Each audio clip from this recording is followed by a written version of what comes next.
주님의 이름으로 사랑하고 축복합니다. 지난 시간에 말씀의 제목이 뭐였죠? 이 앞에 본문 기억하십니까? 기업 물을 자야. 야, 이렇게 새로워요 또. 구회말 투아웃이야? 그냥 투아웃. 투아웃부터 구회말 투아웃부터 이제 야구에 좀 빗대어서 이렇게 말씀을 전했더니 기억을 많이 하시고 또 이후에도 피드백도 좀 많이 있었어요. 그래서 이제 아주 기억이 된다, 잘 좀 이해하기 쉽다. 그래서 저도 이렇게 한번 저도 이제 유튜브에 이제 남아 있으니까 한 번 더 듣기도 하는데 뭐 이렇게 이해하기 정말 쉽더라고요. 또 어떤 분 또 이렇게 손 콕 잡으면서 이렇게 한 번 더 들을 때 은혜가 정말 크다. 다시 듣기 하니까 너무 좋다. 막 이런 말이 아직은 없었지만 있었으면 또 좋겠다 하는 마음에 말씀을 드립니다. 그래서 우리가 이제 강해니까 장점이 또 있어요. 그 말씀을 전체를 어떻게 보느냐. 또 이렇게 또 설교를 통해서 보통 알고 듣게 되지만 또 내가 또 읽고 묵상을 하면서 또 다른 은혜가 더 많이 주어지는 경우가 많이 또 있거든요. 또 그런 것이 또 우리 삶으로 적용됐을 때 이 땅에서의 삶 진짜 평안 누리고 승리하는 삶이 되기를 간절히 축복합니다. 왜냐하면 우리가 굉장히 혼란스러워서 왜 9회 말 투아웃부터라고 정했는지 알죠? 오늘 이 3장에 룻기 3장에 중간 이 본문을 가지고 우리가 지난 시간에 나눌 때 인생이 그랬잖아요. 지는 것 같아. 그런데 왜 9회 말 투아웃부터라고 야구에 빗대었습니까? 역전이 가능하다. 역전이. 그렇지 않습니까? 역전에 가능한 이유가 뭔지 한번 생각해 보실까요? 왜 그럴까? 왜요? 이기는 사람이 방심할 수 있어요. 튀긴. 그렇지 않을까요? 그러면서 끝까지 지는 팀 열심히 하는 거죠. 내가 기회만 와봐라. 내가 이 상황을 뒤집어 엎으리라라는 그 간절함이 상달될 수 가능한 게 야구의 9회 말 투아웃부터 인생의 빗대어 표현이 된다라는 겁니다. 오늘 우리 절대 실망하지 마십시오. 낙심하면 안 됩니다. 그래서 오늘 본문도 끝까지 소망을 품어 오늘 그렇게 가기 원합니다. 이 땅에 가뭄이 들어서 이스라엘 가뭄이 들어서 피해갔지 않습니까? 모압으로 가면 좀 살 줄 알고 그러나 실패. 이제 9회 말 투아웃 이제 완전히 망친 것으로 돌아왔던 이 나오미의 인생의 역전의 기회가 왔다라는 거 아닙니까? 오늘 본문이 바로 그것이어서 조금 이어서 살펴보면 바로 그것입니다. 어떻게 될지 모른다. 실제로 그 희망이 이루어지는 역사가 일어나는 줄 믿습니다. 아멘. 상대가 던지는 공은 언제나 날아와요. 알아요? 상대 팀은 계속해서 공을 던진단 말이죠. 요즘은 그게 바뀌어가지고 주자가 없으면 20초 안에 투수가 던지게 돼 있어요. 주자가 있으면 25초 안에 던져야 돼요. 그러니까 공은 계속해서 날아와요. 근데 내가 우두커니 가만히 서 있으면 계속 스트라이크 존으로 날아올 때 나는 뭐예요? 아웃당해서 인생 아웃되는 거죠. 죽는 거예요. 근데 내가 거기서 똑같이 공은 날아오지만 보십시오. 내가 휘두를 때 그것이 점수로 이어지고 홈으로 돌아오는 기회가 될 수 있다는 거죠. 무슨 말인지 알아요? 누구는 그것을 기회로 잡지만 누구는 그걸 절망으로 나간다는 거예요. 똑같이 존재하지만 나는 승리의 기쁨을 누리고 똑같이 존재하는 원수막이지만 나는 거기서 아픔을 느끼고 좌절할 수 있어요. 그렇지 않습니까? 공은 원래 날아오는 거예요. 정한 시간에 똑같이 날아와요. 피해서 날아오는 사람이 없어요. 그럼 우리는 배트를 들고 휘두를 수 있게 간절히 소망합니다. 아멘. 죽을 수도 있지만 베이스로 홈으로 돌아올 수 있다는 것입니다. 인생의 역전 진짜 말로만 들어도 너무 좋지 않아요? 죽을 것이라 끝났을 것이라 생각을 했지 않아요? 근데 아니에요. 룻기가 바로 그것을 보여줘요. 주로 믿는 우리가 정말로 사실로 그래요. 절대로 해결할 수 없는 문제, 죄와 사망의 문제. 저주받은 인생이라 이겼어요. 그런데 뭐야? 죽은 이의 무덤에서 부활해서 깨트려서 살아나오신 분이 계십니다. 예수님이 그랬어요. 예수님이 이거 완전 역전의 역전 아닙니까? 그래서 오늘 우리에게 그것을 친히 보여주신 그 예수를 믿기만 하면 오늘 우리가 그 기쁨을 누리는 줄 믿습니다. 아멘. 그 소망이죠. 그래서 9회 말 투아웃의 역전을 우리가 봅니다. 오늘 룻기에 이어지는 말씀도 이어져서 회복과 소망이 어떻게 전개되는지를 보게 되는데 오늘 말씀이 제가 와닿는 것이 이를 성취하기 전에는 이라는 말씀이에요. 오늘 룻기 3장 마지막에는 그렇게 이야기하지 않습니까? 나오미가 룻에게 이를 성취하기 전에는 쉬지 아니하리라 하니라. 절대로 포기하지 않는 하나님의 성품이십니다. 특별히 하나님의 성품 중에 우리가 종종 하는 얘기 졸지도 아니하시고 주무시지도 않으시는 하나님. 완전 피곤하신 하나님. 이유가 뭐예요? 우리를 구원하시겠다는 그 강렬한 의지 때문에 그렇게 표현하시는 거 아닙니까? 그죠? 눈동자같이 우리를 지켜보시고 한시도 떼지 않고 우리를 바라보시는 이유 바로 그 사랑이 한없어서 찬양으로 바다를 먹물 삼고 하늘을 두루마리 삼아 다 기록할 수 없다. 어떻게 또 그런 멋진 표현이 있는지 몰라요. 하나님 사랑 딱 생각하고 이 무한한 생각하니까는 야, 이거보다 어떻게 더 표현 나도 한번 하고 싶은데 막 이런 생각도 좀 드는 거예요. 오늘 우리가 그분을 믿고 따를 때 우리 인생 뭐 삼자 범퇴로 삼진아웃으로 물러날 수도 있지만 우리 홈으로 돌아오는 역사가 일어날 줄 믿습니다. 아멘. 오늘 그러기를 축복합니다. 그러려면 그때는 이제 지난 시간에는 이 야구에 대해서 잘 설명을 좀 했었지만 이제 모르시는 분들은 지난 시간 걸 보시면 될 거고 그때 하나 이야기했죠. 병살을 이야기했어요. 병살. 나란히 죽을 수 있어요. 이 병살의 위기가 어떻게 모면이 되는가 우리 14절의 말씀 한번 읽어보겠습니다. 시작. 룻이 새벽까지 그의 발치에 누웠다가 사람이 서로 알아보기 어려울 때 일어났으니 보아스가 말하기를 여인이 타작마당에 들어온 것을 사람이 알지 못하여 할 것이라 하였습니다. 사람이 알아채는 순간 소문이 나서 둘 다 죽는 거예요. 둘 다 병살 된다니까요. 안 그래요? 아이고 늙은 보아스가 젊은 이방 여인을 건드렸네 하고 죽고 젊은 여인이 좀 돈 있어 보이니까 그 남자 찾아갔네. 둘 다 죽고 둘 다. 그럼 뭐예요? 기업이니 뭐니 그냥 끝나는 겁니다. 안 그래요? 이게 나란히 죽는 병살. 야구에만 있는 거예요. 안 그렇습니까? 다른 데는 병살이란 말 저는 없는 것 같아요. 스포츠에. 근데 여기 있어요. 희년이라 그랬어요. 반전입니다. 다 되돌려 받는 겁니다. 그런 잘못된 세습이 이어지지 않는 겁니다. 잃었던 본향으로 돌아갈 수 있는 겁니다. 나란히 죽는 그 위기를 벗어나면 득점의 기회로 말씀드렸던 이런 질서와 절차를 지키기 위해서 보아스가 더욱더 가까운 친족에게 물어보기 위해서 자신을 절제하고 신중한 절차를 지키겠다는 겁니다. 작게는 자신이 잘못된 소문으로 아니면 이 젊은 여인이 잘못된 소문으로 인해서 인생을 망치면 같이 죽어요.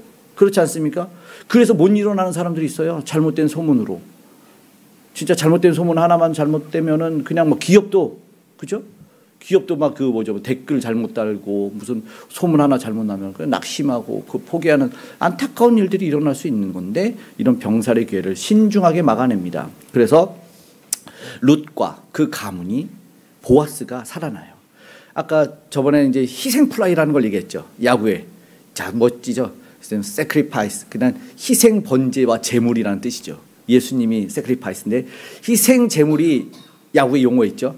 희생 번트와 희생 플라이예요. 희생 플라이는 알죠? 내가 죽고 상대를 진루시키는 거예요. 1루는 2루로 3루로. 빵 쳐서 높이 떠요. 그때 탁 아웃되면 하나 따다닥 돼요. 그리고 희생이 잘못되면 병살이 될 수가 있는 거예요. 어쩌면 한 끗 차이라는 거죠.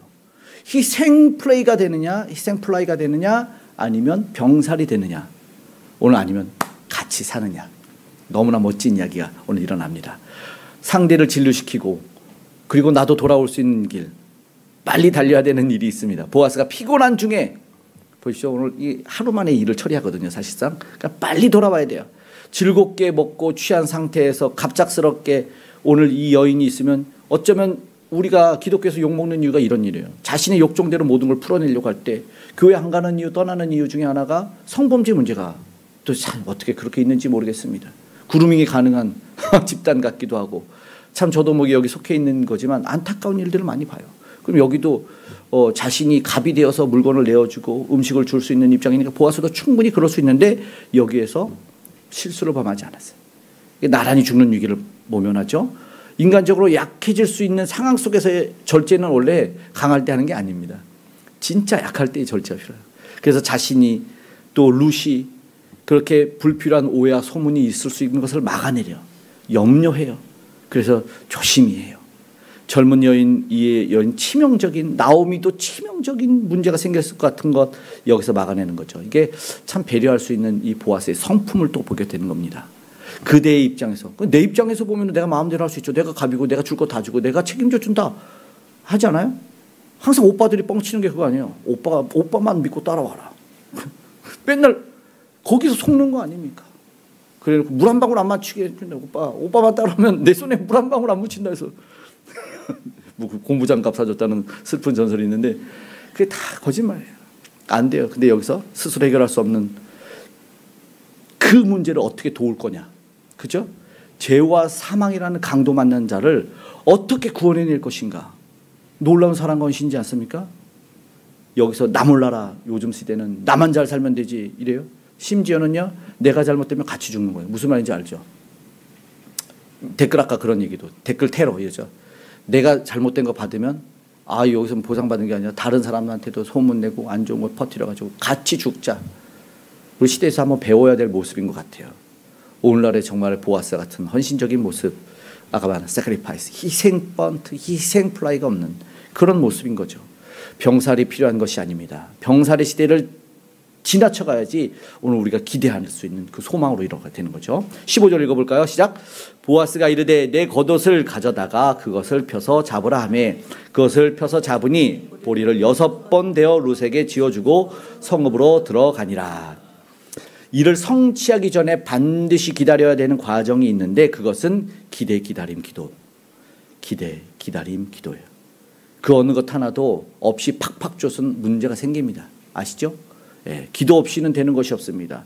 왜 내가 힘드냐? 기도 안 한 거예요. 기다림이 없어요. 인내는 뭐야? 소망을 이루는 줄 알미니라. 그런 거죠. 보십시오. 15절의 말씀에는 어떤 이렇게 배려가 만날지는 야, 참 대단하죠. 아까 말한 강도 만난 자. 강도 만난 자는요. 모든 거 다 빼앗겨서 그냥 죽을 날만 기다리고 있었어요. 선한 사마리아의 비유, 예수님의 말씀 속에서는 할 수 있는 게 없어요. 그러면서 비용이 더 들면 내가 더 주리라. 부비가 더 들면 내가 다음 날 더 주리라. 그런 선한 모습으로 희생적인 그리스도의 모습을 사실 엿보게 되는 거죠. 룻을 빈손으로 돌려보내지 않아요. 그가 빈손으로 가면 거절을 했잖아요. 얼마나 수치스러웠어요. 여인으로서 수치스럽고 부끄러워서 돌아가야 되는데 그러지 못하도록 뭔가 들려주는데 보리 6번. 이방 여인 룻이 시어머니를 공양하고 신앙에 따라서 순종해서 왔지만 자신에게 일단 오해와 편견이 있고 얼마나 여인으로서 좀 창피한 일 아닙니까? 기름도 바르고 향수도 뿌렸다고 해요. 갔는데 그냥 거절당했으니까 물론 좋은 뜻으로 설명은 말 잘했지만 그러면은 낙심하지 않습니까? 내가 못나서 그런가? 우리 사람들은 그러잖아요. 내가 못생겨서 그런가? 내가 말 실수한 거 아닌가? 우리 자책해. 절대 그런 거 아닌데 그런 배려를 해주는 것 같아요. 그래서 정중하지만 그런 거절 속에서 상대를 진짜 기대할 수 있는 느낌으로 바꿔주는 거죠. 실제적인 도움이죠. 그래서 룻과 나오미 상황이 절박했던 것을 이해하고 그리고 자신이 기업 물을 절차를 기다려야 되는데 얼마나 또 걸릴지 모르잖아요. 그러니까 나한테 달려있는 문제가 있고 내가 해결해서 이후에 답을 줘야 되는데 호언장담할 수 없는 문제죠. 다른 사람이 달려있으니까. 그러니까 기업 물을 자가 그러니까 친족 중에 먼저 해결해 줘야 될 사람에게 가서 물어야 되니까 자기가 그것을 기다려 줘야 되는데 그 길에 챙겨줘야 되는 거예요. 굳이 저는 6번이란 말이 2번 나오거든요. 본문에. 이것도 완전수를 기다리는 수 아닙니까? 우리가 완전수는 또 7이라고 하잖아요. 그래서 성경을 보면은 일부러 7 이렇게 얘기할 때가 있어요. 그런데 그런 것 같기도 해요. 약속을 채워주기 위해서 지금은 부족하지만 기다리라. 이를 성취하기 전에는 기다리라. 그래서 기대하며 기다리며 기도하는 삶으로 가게 됩니다. 이를 성취하기 전에는 쉬지 않으리라. 우리 18절의 말씀을 한번 읽어볼까요? 이에 시어머니가 이르되 내 딸아 이 사건이 어떻게 될지 알기까지 앉아있으라. 그 사람이 오늘 일을 성취하기 전에는 쉬지 아니하리라 하니라. 내 딸아라고 말하면서 16절에 보니까 어떻게 되었는지 나오미가 룻에게 물어요. 룻이 우리가 이제 알지만 홀로 시어머니를 공양하고 시어머니가 시키는 특급 작전에 이 나오미가 친적이 되는 걸 알고 있었기 때문에 그녀를 보냅니다. 그래서 그에게 새로운 남편을 맞이해 주는 것 같기도 하고 또 자신들의 그 기업 사실은 뭐 망했죠. 그래서 그걸 회복시켜 줄 사람이 필요했어요. 이것이 이스라엘의 제도였기 때문에 이제 그것을 완성하려고 하는데 내 딸아라고 말하면서 이미 혈연 관계를 이루었나? 어쩌면 넘어섰나 이런 거예요. 이게 상황이 근데 어떻게 나오미랑 룻이 이런 호칭과 이런 관계로 이어져 갈 수 있을까요? 이게 보면은 사실은 힘들 때, 그죠? 힘들 때 진짜 이 혈연이 맺혀지는 것 같아요. 좋을 때는 다 좋아요. 안 그래요? 진짜 어려울 때, 언제 개척교회 다닐 때, 그럴 때 진짜 신앙이다. 이건 잊을 수 없는 거 아니겠습니까? 하나님 나라 위해서 진짜로 헌신하는 모습들이에요. 저는 그렇게 생각합니다. 그래서 모든 일을 딱 이야기합니다. 나오미에게 룻이 이야기를 합니다. 6번 보리를 준 이야기, 빈손으로 가지 말라 배려해 준 이야기. 그래서 말만 가지 않았죠. 다 그래서 기대할 수 있도록 그리고 당당하게 빈손으로 왔으면 뭔가 좀 허전한데 이렇게 보리도 줬다. 들고 가니까 얼마나 당당한 모습입니까? 그렇게 오니까 뭔가를 6번 줬다는 의미 속에서도 한번 깨닫지 않았을까. 그의 말과 답변과 행동 모든 것을 통해서 이제 우리가 할 일은 기다리며 기대하며 기도하는 거다라는 평가예요. 세 번역으로 제가 18절의 말씀을 한번 읽어봐 드릴게요. 그러자 시어머니가 일렀다. 얘야, 일이 어떻게 될지 확실해질 때까지 너는 가만히 기다리고 있거라. 아마 그 사람은 지금쯤 가만히 있지 않을 거다. 이 일을 마무리 짓는데 오늘을 넘기지는 않을 것이다. 나오미가 보아스를 알고 있었을 것 같아요. 이미 더욱 확실히 알게 된 사건이 지금 이 룻을 대하는 모습이었던 것 같습니다. 그래서 이제 그의 성품, 그의 인품을 통해서 이제 계산을 했던 것 같습니다. 일을 마치기 전에는 쉬지 않으시는 주님 닮은 사람, 주님 닮은 사람, 하나님의 성품, 선한 일을 마치는 데는 쉬지 않아. 나쁜 일은 그냥 쉬어버려. 아예 가지도 않아. 그런데 구원을 이루는 그 선한 일을 하시기까지 주님은 쉬지 않아. 가장 피곤하신 분, 졸지 않으시는, 주무시지 않으시는 분이다라는 거죠. 그 일을 끝마칠 수 있는 능력이 그에게 있기 때문이다라는 겁니다. 오늘 저와 여러분은 어떠한 사람일까? 이거 보면서 우리 생각이 되는 거죠. 나는 어떻게 주님을 바라보고 있는가? 또 나는 주님한테 어떠한 사명으로 가졌고 있는가? 우리 과거 주님 없을 때 우리도 나름 열심히 있고 열정이 있었다고 생각이 돼요. 짧은 지혜와 지식도 있었고, 누군가 칭찬하면 뭐 정말 내가 잘하는 줄 알고 우리 스스로 막 교만해지지 않습니까? 저도 그랬던 것 같아요. 그런데 아니었어요. 정말 잘하는 게 아니었어요. 하나님 없이는 다 실패더라. 특별히 하나님 만나서 주님 앞에 나오신 분들을 보면은 주님 없이는 다 실패였다. 다 그런 고백들 합니다. 뭐가 남아요? 뭐가 있었어요? 무지와 죄만 있었다. 나는 비천한 자다. 이런 거죠. 죄인 중에 괴수다. 물론 뭐 성실함이 있었다. 그렇지만 하나님 나라에서 아무짝에 쓸모없어요. 진짜 세상에 가지고 내가 뭐 있다고 가지고 나온 거 하나님 나라에서는 진짜 쓸데없을 때가 많더라. 하나님이 쓰시고자 할 때 그것이 무기가 되고 능력이 되는 거지 아닐 때는. 왜냐하면 그 나라에는 내가 생각해 내가 이걸 가졌으니까 하나님이 내가 이걸로 쓰겠지. 아니에요. 내수용과 수출용이 달라요. 하나님의 나라는 완전히 쓰임이 다르더라고요. 우리나라 국내 자동차 그런 게 있더라고요. 그 기준이 다르대요. 수출용에는 뭐 프레임이 2개, 3개가 있어가지고 되게 튼튼한데 내수용은 하나, 얇은 쇠 하나만 하면은 다 팔린다는 거예요. 수출용. 그 나라에는 조건이 자격이 달라요. 우리가 생각한 것과 달라요. 우리는 뭐 예를 들어서 건강하고 튼실하고 뭐 돈이 많고 이러죠. 저는 필요 없습니다. 거룩하게 살려는 마음, 믿음이 있으면 가는 거예요. 하나님이 쓰시는 거죠. 그분이 쓰신다고 했을 때 쓰는 거죠. 그렇지 않습니까? 그런 거죠. 본문에서 오늘 보는 구원을 이루기 위한 하나님의 열심, 하나님이 다 하십니다. 저들을 구원하시기까지, 이제 그 구원을 이루시기까지 완전한 재물, 그가 쉬지 않으시는 거죠. 완전한 재물이 되어서 이 문제를 해결하기까지. 우리 인간이 해결할 수 있어요? 아니, 룻이랑 나오미가 아무리 발 뛰고 해봐요. 뭘 할 수 있어요? 우리는 구원을 그렇게 할 수 있다고 생각해요. 그리고 기독교 종파 중에서 그런 데가 있어요. 열심을 해야 된다. 뭐 천주교 비하하는 거, 천주교는 거기에 봉사라는 인간의 노력을 넣어놨습니다. 확실하게 넣어놨습니다. 그런데 가만히 생각해 보십시오. 인간이 얼마나 노력해야 구원을 얻겠습니까? 예? 병들어 있는 자는. 그러면 예수님 옆에 달렸던 강도는 예수님이 낙원에 있으리라 너와 함께 그랬는데 그건 뭐예요? 구원은 절대 하나님의 전적인 은혜입니다. 우리의 공로가 아무것도 없어요. 예수님이 오셔서 십자가의 제물이 되는 순간 우리는 모든 것이 이루어진 거예요. 아멘. 왜 희생인지 딱 이야기하는 게 나옵니다. 왜 희생일까? 왜 구원을 이루기까지 우리는 잠잠히 있어야 될까? 그분이 다 처리하는데 이제 4절에 보니까 손해가 있을까 하여 거절하는 인물이 등장을 합니다. 6절의 말씀 한번 읽어볼까요? 6절입니다. 4장 6절. 그 기업 물을 자가 이르되 나는 내 기업에 손해가 있을까 하여 나를 위하여 물으지 못하노니. 아멘. 이제 이 일을 해결하려고 하는데 여기 하나님이 개입하신 게 나오죠. 4장 딱 1절에 보니까 성읍에 딱 가요. 거기는 이제 재판관들이 모이는 거죠. 지도자들이. 근데 마침 그 친족이 지나가. 너 이리 와, 이리 와. 마침입니까? 아니, 말씀 나눴죠. 마침. 여전히 똑같이 이 앞에서도 존재했었죠. 이 장에. 마침. 그런데 하나님의 나라에는 우연이 아니죠. 하나님의 계획하심이죠. 그를 만나게 하셨어요. 그런데 오늘 6절에 보니까 그 사람을 만나겠는데 그 사람에게 이제 물어봐서 너가 다 물어야 돼라고 말했더니 이가 거절하는 이유 뭐예요? 나는 내 기업에 손해가 있을게 하여 나는 물으지 못하니까 너가 물어라 라고 보아스에게 넘겨버립니다. 이제 끝났죠?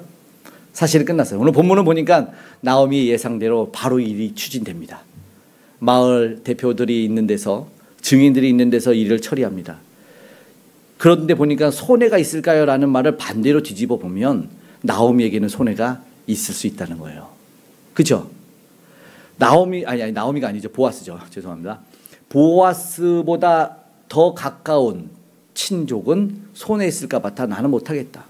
그럼 보아스는 손해가 없냐 이거죠. 보아스 손해가 있는데 저들을 책임져서 기업 물을 자가 되겠다라는 겁니다. 중대한 일이었죠. 결국 1순위가 아니었음에도 그에게 나아가서 지금 좋은 일에는 합법과 공의로운 일, 정의로운 일에는 그가 지금 질서 있게 내 손해를 감수하겠다라는 거예요. 무슨 말인지 아세요? 그냥 마음껏 처리해도 돼요. 그렇지 않습니까? 우리가 요즘에는 마음껏 처리하고 결과 우선주의 시대다 보니까는 마음껏 처리하는 시대 아닙니까? 내 자녀가 훌륭해야 된다. 나는 내 자녀는 바르고 내 자녀는 판사 변호사 되고 훌륭해야 된다. 그러면서 엄마 아빠가 이게 픽업해서 데리고 가면서 신호 다 어기고 막 학교 데려다주고 신호 다 어기고 빵빵빵빵 하면서 학원 데려다주고 공부 열심히 해라. 너는 착하고 훌륭한 친구 돼야 돼. 그리고 이 좋은 거는 다 새치게 가지고 피가 내 아들 거 줘야 돼. 이런 모습들을 우리가 보여주고 있어요. 시대가 그러지 않습니까? 새치기 하고 내 아이 한정판을 얻기 위해서 남의 거 뺏고 이래요. 얼마 전에 프로야구 그 영상이 나온 게 있는데 이제 미국 프로야구인데 이제 홈런볼이 딱 날아갔는데 홈런볼이 어떤 아줌마한테 이렇게 떨어졌는데 이걸 튕겨가지고 잡은 사람이 임자잖아요. 튕겨가지고 아줌마가 못 잡았어. 아줌마 못 잡았는데 튕겨서 옆 아이가 잡은 거예요. 옆에 아이가. 그 아줌마가 이제 카메라가 그걸 계속 비춘 거죠.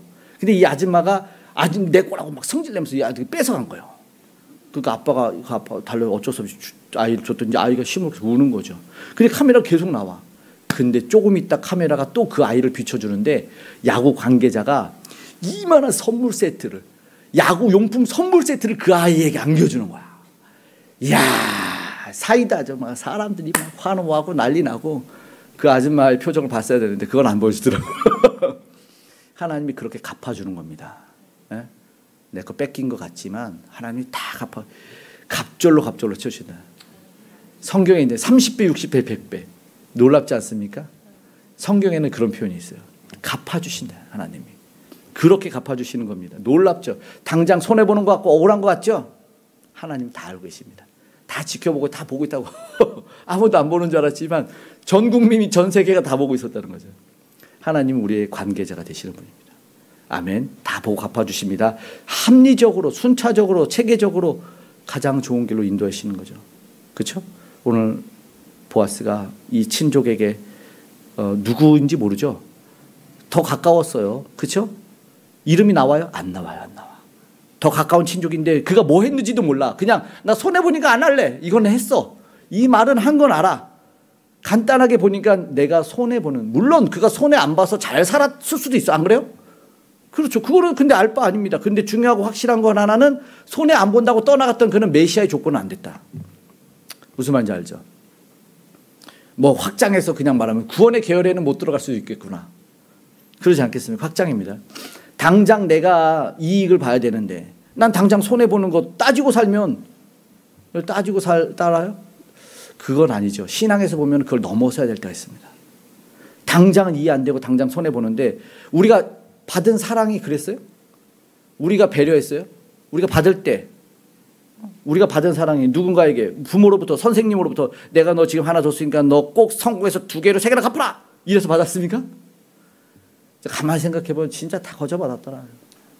주 안에서 다 거저받았어요. 성도님들에게 사랑, 우리 서로 간의 사랑들 진짜 거저받았는데 그런데 오늘 우리는 줄 때 계산은 이게 모습이에요. 넘어야 될 때가 분명하게 있다는 것입니다. 여태 우리는 뭐예요? 이 손해 어쩌면 잊지 않아야 돼요. 진짜 헌신적인, 그래서 정말로 내가 준 건 잊어버리고 받은 거는 기억할 수 있는 저와 여러분 됐으면 원합니다. 무엇이 중요한지 하나님을 보면서 심었던 그 수고와 헌신들 반드시 기억될 줄 믿습니다. 아멘. 오늘 우리가 말씀을 마치면서 기도하기를 원합니다. 하나님 지금 보니까 이건 하나님의 나라구나. 그렇죠? 하나님의 나라. 일을 성취하기 전에는 쉬지 않으시는 하나님. 그분이 이 땅에 내려오셔서 자신이 모든 걸 해결해 주셨습니다.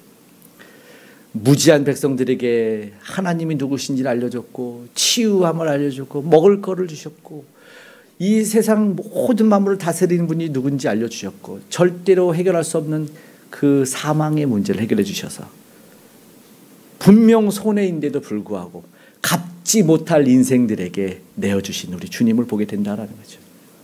오늘 우리가 사는 세상 물론 손해 없이 살면 좋겠지만 그런데 작은 손해, 그 작은 상처 때문에 너무 힘들어하지 않아도 될 것 같습니다. 내가 남어서 잉여하는 시대에 오늘 그거는 세상 시대고, 그렇죠? 어쩌면 내 밥, 내 살을 내주지 못하는 이 시대 속에서 오늘 우리에게 무엇을 말씀할까? 무엇을 말씀할까? 지난번에 우리 아내 이 자녀 제자 결혼식장에 가서 우리 아내는 기도하고 저는 축도를 하고 지난 우리 장로님의 딸 우리 다혜자매 제가 이제 기도하고 꼭 내가 해야 될 일이 하나 있는데 마지막 행진 때는 내가 팔짱을 끼워줘야 되겠다 이렇게 했거든요. 아버지 손을 잡고 들어오지만 이제 신부가 그런데 팔짱은 내가 좀 끼워줘야겠다 했습니다. 그리고 한마디 해주죠. 이제 둘이 한 몸을 이룬 겁니다. 이렇게 얘기했어요. 이게 성경입니다. 창세기를 보면 나오죠. 아담 홀로 있을 때 하나님이 사실은 이거는 하나님의 법이에요. 이거는 성경으로 안 봐도 상관없어요. 근데 성경은 그렇게 나오죠. 여인을 하나님이 데리고 와서 아담에게 주고 분명히 이제 너희는 한 몸을 이뤘다. 근데 영어로 one flesh예요. 한 살이 돼. 부부는 한 살. 내가 얘기했어요. 네, 그 부부 이번에 부부에게도 딱 마지막에 한 살이야. 찢어지면 죽어. 사실 이런 겁니다. 이렇게 해야 된다고 사실은 생각이 됩니다. 하나님의 법이 있어요.